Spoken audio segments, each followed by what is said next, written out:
In February, we celebrate Black History Month with an assembly put together by our students. Our students read poems and biographies. We had dancing and even singing. We even had special guest speakers, John and Monique Nunes. They told us their stories, and they filled us with hope that we have to be the light of the world. I was able to sit down with Dr. Nunes and ask him some questions that my students had after the assembly.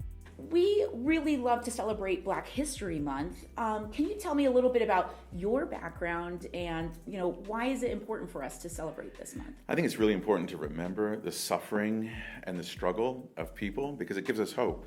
We realize, like it says in the book of Romans, which is in the New Testament, of course, Matthew, Mark, Luke, John, Acts, Romans. Pauline epistle. Written by Paul. Perfect. So that's the genre information my students always memorize. Thank you. Perfect. You are so good, Mrs. Crowder. Oh, you're welcome. All right. In Romans, the 5th chapter, it talks about how suffering produces something. So suffering is there is no such thing as suffering in Christ that is for no reason. Mm-hmm. Suffering produces endurance, and endurance produces Character. Thank you.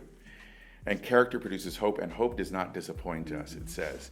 So when we see the suffering of this group of people, people of African descent in the United States of America, it gives us hope because we've made such great progress and we're heading in the right direction. In Dr. Nunes' book, Meant for More, he says that even though most of the ways we are divided from one another are fictional categories that don't exist biologically or theologically, discrimination is yet a sinful fact of life.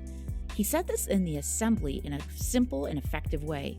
Race is a fiction, racism is a fact. My students wanted to know if he could explain this idea a little bit more in depth, so I asked him about it in our interview. Humans are made up, of course, of deoxynucleic acid, and so this is DNA. And the DNA that we have differs very, very little. In fact, it differs more within so-called races than it differs between so-called races. So race, then, in other words, is a fiction scientifically. There is no biological difference between people. It's a fiction theologically. I mean, we're all one in Christ. We all come from Adam. And so race is something that is almost invented or created by humans as one of the ways in which we separate ourselves from each other, unfortunately. It's like you could do it with eye color, right? All the blue-eyed people here, all the brown-eyed people here, but we just kind of arbitrarily have chosen this thing called a phenotype, so P-H-E-N-O-T-Y-P-E, as contrasted to a genotype, G-E-N-O type.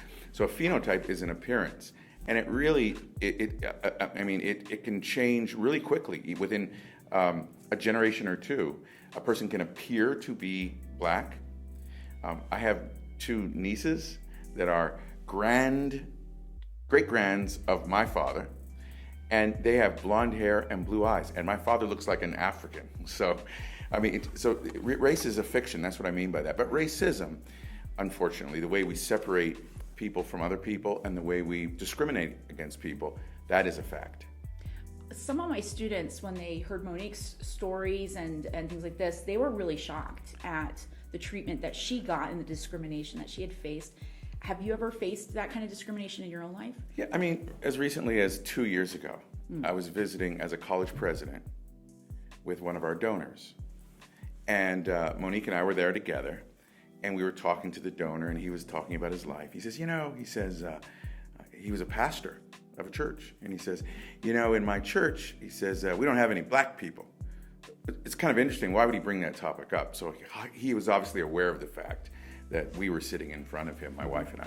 He says, we don't have any black people, but when I need them, I know where to get them. I said, really? He says, yeah. He says, I get them from Hertz, Rent a N-word.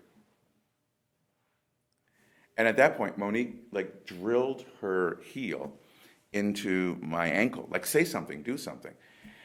But I mean, what do you say? No. I mean, what can I say to that? So we quickly ended the meal together, and we're driving home, and Monique was crying. She said she never thought that I would have a job. This is 2 years ago, by the way.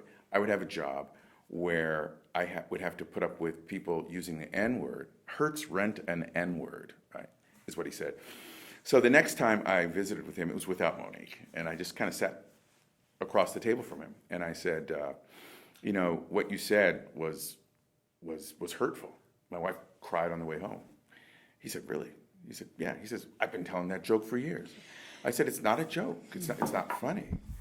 He says, well, my friends all laugh at it. So I said, well, then your friends aren't telling you the truth, okay? And so part of what we all are called to do is when we're in situations where people are using language that is offensive or derogatory or puts people down or causes people to cry, we should use our voice and we should say something about it. So I said something to him about it, and he then cried. He said, I had no idea I was hurting people with it. So, you could say it's ignorance on the one hand. A lot of racism is ignorance, right? It's ignorance on the one hand, but it still is behavior and conduct that we can do something about. Yeah. And especially as Christians, I think we're called to be people who are the light of the world, to shine in the world. And that's not being the light of the world. Right. Joking, we think it's funny when it's not about us, right? Mm-hmm. But when it's about us, then it can be very hurtful. And how we use our voices and what we say is something that God has called us to pay attention to. Because the fifth commandment about not committing murder has also to do with the way we speak and the words that we use. The eighth commandment that has to do with bearing false witness also has to do with the things that we say about people. So I think God takes very, very seriously the way we speak of people. And these are people that Jesus loved and died for. And these are people who are created in the image of God.